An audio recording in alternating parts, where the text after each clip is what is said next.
Halo, perkenalkan saya Daniel Andrew dari IKA 01 dengan NIM 22963366.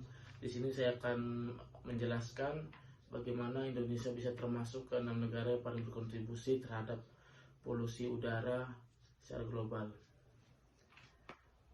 Yang pertama, masalah polusi udara di Indonesia. Laporan Indeks Kualitas Udara Kehidupan atau AQLI menyebutkan Indonesia sebagai satu dari 6 negara yang paling berkontribusi terhadap polusi udara global.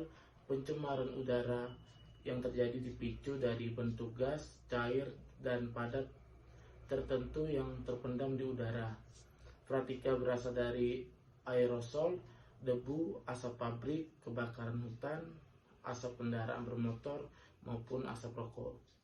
Untuk poin yang kedua, jenis polusi udara yang ada.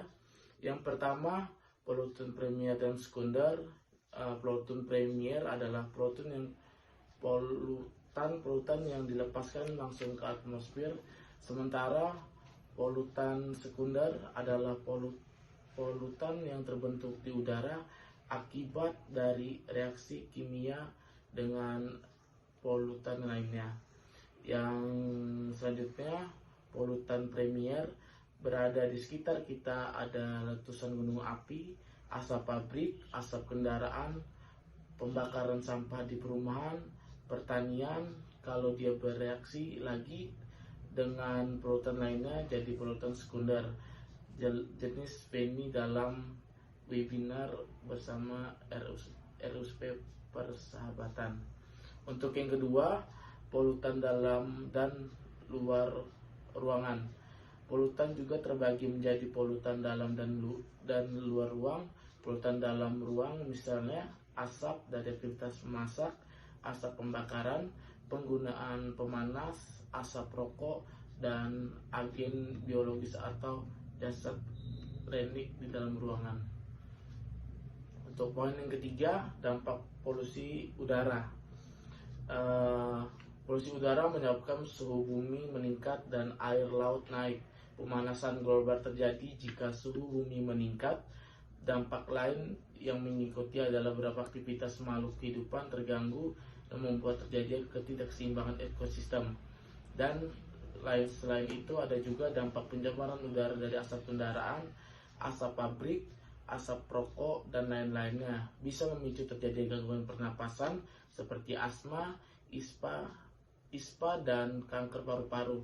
Selain itu, pencemaran udara juga bisa berakhir pada berkurangnya kadar oksigen di dalam tubuh manusia. Untuk poin selanjutnya, penyebab Indonesia menjadi penyumbang polusi udara salah satu terbesar. Yang pertama alasannya bukan karena pembangkit listrik tenaga uap atau PLTU. Ternyata fakta berkata lain, penyebab utama polusi udara terbesar di Indonesia karena berasal dari asap kendaraan, yaitu bermotor. Mengutip paparan materi lingkungan hidup dan kehutanan LHK Siti Nurbaya terkait peningkatan kualitas udara di Jabodetabek.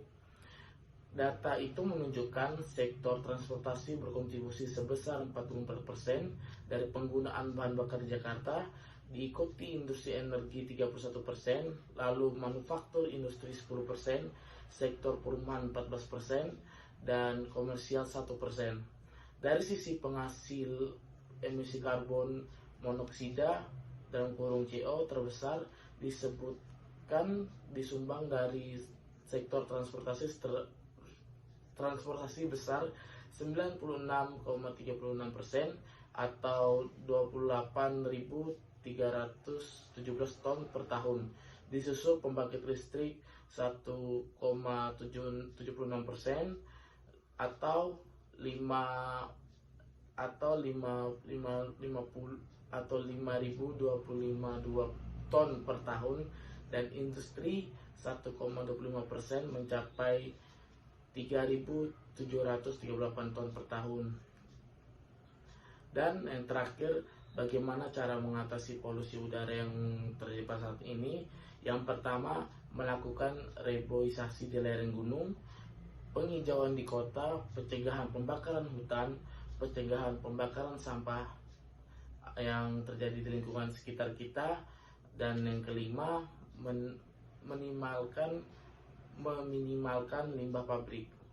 Sekian presentasi yang dapat saya sampaikan dari saya, Daniel Kalendru. Mohon maaf apabila ada salah kata yang saya sampaikan. Sekian, terima kasih.